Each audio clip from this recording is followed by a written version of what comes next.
Doctor crow की मुस्कान और गहरी हो गई। अब शुरू होगा असली खेल। और तभी मुस्कुराते हुए उसने अपनी कलाई पर बंधे कंट्रोलर का बटन दबा दिया। तेज सफेद रोशनी फटी और पूरे कमरे में एक जोरदार झटका महसूस हुआ। शैगी और डॉक्टर क्रो गायब हो गए। फ्रेड और वेल्मा ने आंखें खोली, लेकिन शैगी अब वहां नहीं था। वह कहां गए? फ्रेड ने जोर से कहा और कंट्रोल पैनल की तरफ दौड़ा, लेकिन सब कुछ लॉक हो चुका था। वेल्मा जल्दी से सिस्टम को बाईपास करने लगी, लेकिन तभी पीछे से हल्की सी आहट हुई। डेफनी भाग रही थी। वह दरवाजे की तरफ धीरे धीरे बढ़ रही थी। फ्रेड ने तुरंत पलटकर देखा और कहा, रुको, लेकिन डेफनी तेजी से भागने लगी। फ्रेड ने छलांग लगाकर उसका हाथ पकड़ लिया और उसे जमीन पर गिरा दिया। तुम कहां जा रही हो गद्दार? डेफनी ने कुछ देर फ्रेड को देखा, फिर धीरे से मुस्कुराई और कहा, अब बताने का सही वक्त आ गया है फ्रेड। वेल्मा और फ्रेड ने उसकी तरफ देखा, लेकिन उसके चेहरे पर डर नहीं था, बल्कि एक अजीब सा सुकून था। और उसने कहा, मैं तुम्हारी टीम की कभी थी ही नहीं। मैं डॉक्टर क्रो की बेटी हूं। फ्रेड और वेल्मा सन्न रह गए। तुम झूठ बोल रही हो। फ्रेड की आवाज भारी हो गई। काश ये झूठ होता फ्रेड।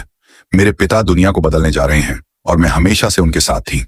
वेल्मा ने गुस्से से कहा, तो तुम हमें बस इस्तेमाल कर रही थी? डेफनी ने सिर हिलाया। शुरुआत में हाँ, लेकिन अब मैं नहीं चाहती कि तुम लोग मरो। फ्रेड ने गहरी सांस ली और कहा, शैगी कहाँ है डेफनी? डेफनी कुछ देर चुप रही, फिर धीरे से बोली, शैगी एक आम इंसान नहीं है। उसके शरीर में एक दुर्लभ विशेषता है। वह एक बायोलॉजिकल वेपन का परफेक्ट टेस्ट सब्जेक्ट है। फ्रेड को जैसे सब समझ आ गया।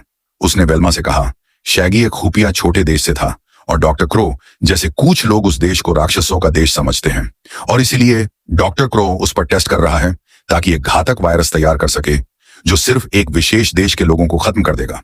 वेल्मा की मुट्ठी भींच गई। तो ये सिर्फ एक मिशन नहीं, ये पागलपन है, नरसंहार है।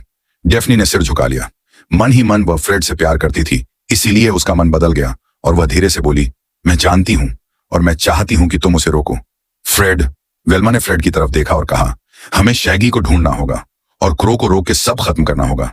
फ्रेड ने गहरी सांस ली और बोला, अब यह मिशन हमारे लिए ऑफिशियल हो गया है। और अगले ही पल वे डेफनी के साथ डॉक्टर क्रो के अड्डे की तरफ निकल पड़े। अगर आपने इसी तरह लाइक, फॉलो, शेयर और कमेंट करके आपका प्यार दिया तो हम कहानी कंटिन्यू करेंगे।